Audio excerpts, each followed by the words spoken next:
नमस्ते दोस्तों, आज हम बात करेंगे कुछ मल्टीपल चॉइस क्वेश्चन जो कि बेस्ड होंगे इवन रिएक्शन पे। लास्ट वीडियो में मैंने इवन रिएक्शन के बारे में बताया है। अगर आपने ना देखा हो और रिवाइज करना चाहते हो तो आप आई बटन या फिर डिस्क्रिप्शन बॉक्स में उसका लिंक देख सकते हैं और उसको रिवाइज कर सकते हैं। मैंने कुछ क्वेश्चन चूज किए हैं जो कि मल्टीपल चॉइस क्वेश्चन हैं based on the even reaction, और ये क्वेश्चन मैंने directly previous year various competitive exam से लिए हैं। तो ये क्वेश्चन आने वाले एग्जाम्स के लिए काफी फ्रूटफुल होने वाले हैं। तो चलिए शुरू करते हैं। आज का पहला question, which of the following is the rate determining step in an E one reaction? और ऑप्शंस हैं proton removal, carbocation formation, base attack and none of the above. So basically E one reaction का rate determining step carbocation formation होता है। पहले leaving group निकलता है, फिर carbocation बनता है। जो स्लो स्टेप होता है, कार्बोकैटायन बनना एक स्लो स्टेप होता है, और जब कार्बोकैटायन स्टेबल हो जाता है तब बेस प्रोटॉन रिमूव करता है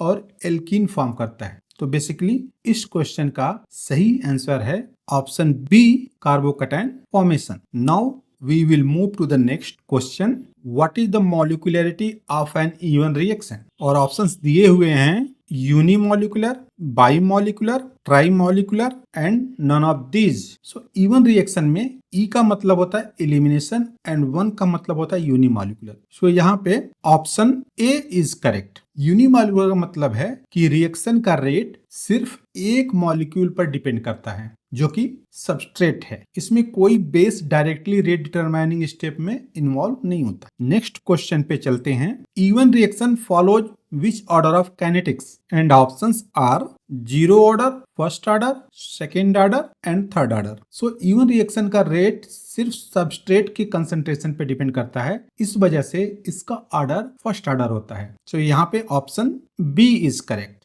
फर्स्ट ऑर्डर। अगला क्वेश्चन है, which of the following factors increase the rate of an E one reaction? और ऑप्शंस दिए हुए हैं strong base, polar protic solvent, weak nucleophile and low temperature. So in E one reaction carbocation formation important है, और polar protic solvent like water, ethanol carbocation को stabilize करता है। और ये स्टेबलाइज कैसे करता है? थ्रू हाइड्रोजन बॉन्डिंग या डाइपोल डाइपोल इंटरेक्शन। इस वजह से रिएक्शन स्पीड अप हो जाती है या फास्ट हो जाती है। तो यहाँ पे सही ऑप्शन कौन हुआ? जी हाँ, बिल्कुल correct, B, polar protic solvent. अगला क्वेश्चन है, which is the best substrate for E one reaction? And options are primary alkyl halide, secondary alkyl halide, tertiary alkyl halide and methyl halide. So basically E one reaction में carbocation formation important है, और E one reaction carbocation stability पे depend करता है। Tertiary carbocation सबसे ज्यादा stable होता है क्योंकि वो सबसे ज्यादा हाइपर कॉन्जुगेटिव स्ट्रक्चर शो करता है, इसलिए टर्शियरी एल्किल हैलाइड सबसे फास्ट इवन रिएक्शन देता है। तो यहाँ पे option C is correct, tertiary alkyl halide. तो यहाँ पे इवन रिएक्शन का ऑर्डर ऐसे ही है, पहले tertiary alkyl halide, then secondary alkyl halide, then primary alkyl halide. और यही ऑर्डर किसका भी है?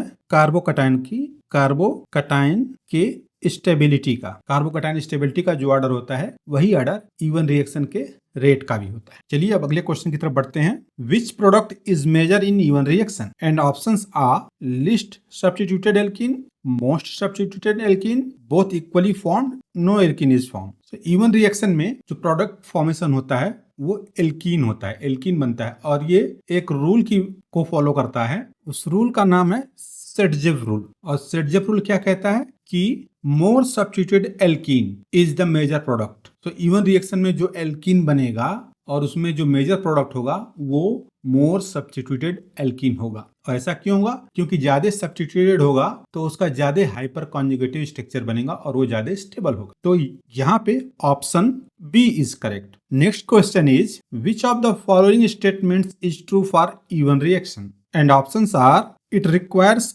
a strong base, it occurs in one step, it forms a carbocation intermediate and it follows second order kinetics. So बताना है कौन सा statement true है इवन रिएक्शन के लिए। तो जैसा हम जानते हैं इवन रिएक्शन में पहले लिविंग ग्रुप निकलता है और कार्बोकैटायन इंटरमीडिएट बनता है। इस इंटरमीडिएट के बाद बेस प्रोटॉन रिमूव करता है और एल्कीन फॉर्म होता है। सो यहाँ पे option C is correct, it forms carbocation intermediate. अगला क्वेश्चन है, which of the following does not favour an E one reaction. यहाँ पे ध्यान दीजिएगा, यहाँ बोला है डज नॉट फेवर। आइए ऑप्शंस को देखते हैं। Weak base, strong nucleophile, polar protic solvent, high temperature.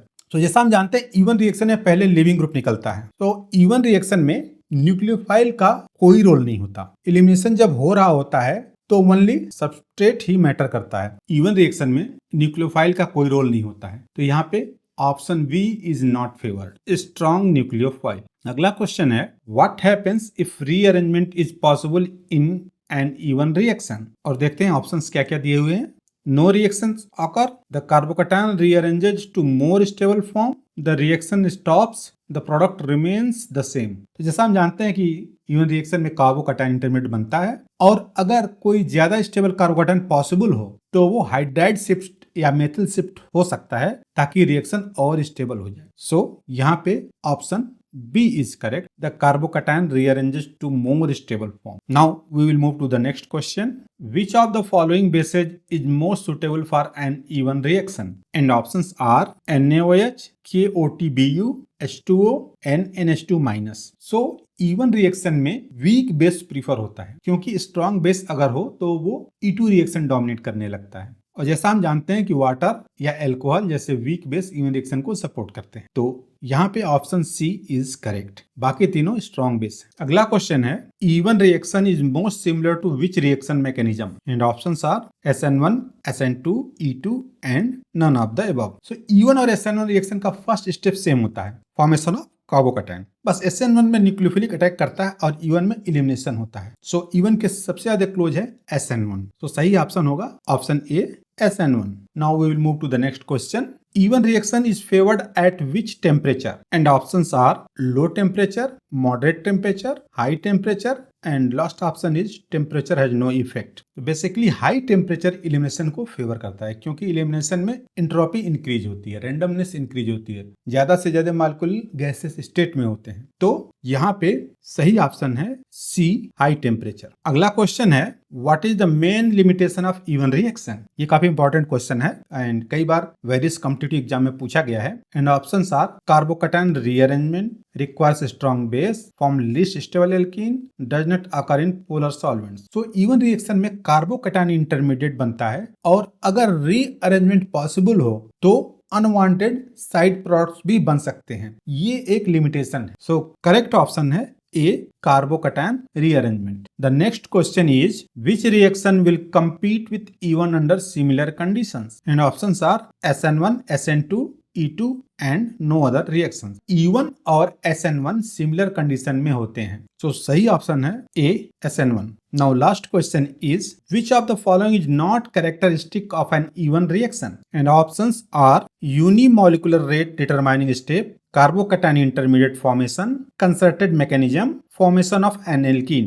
सो basically E one reaction step wise है, पहले कार्बोकैटायन बनता है फिर प्रोटॉन रिमूवल होता है, एंड E2 रिएक्शन कंसर्टेड होती है, इवन नहीं। सो यहाँ पे option C is not characteristic of E one reaction, concerted नहीं होती है इवन रिएक्शन। सो आज के लिए बस इतना ही। अगर ये वीडियो आपको इंफॉर्मेटिव और अच्छी लगी हो तो please like and subscribe my channel. इससे हमें काफी मोटिवेशन मिलता है। अच्छे से अच्छा इन्फॉर्मेटिव वीडियो आपके लिए बनाते रहेंगे, जो कि आपके आने वाले एग्जाम में काफी इम्पैक्टफुल रोल प्ले करेगा। तो चलिए मिलते हैं नेक्स्ट वीडियो में, तब तक के लिए take care, see you soon.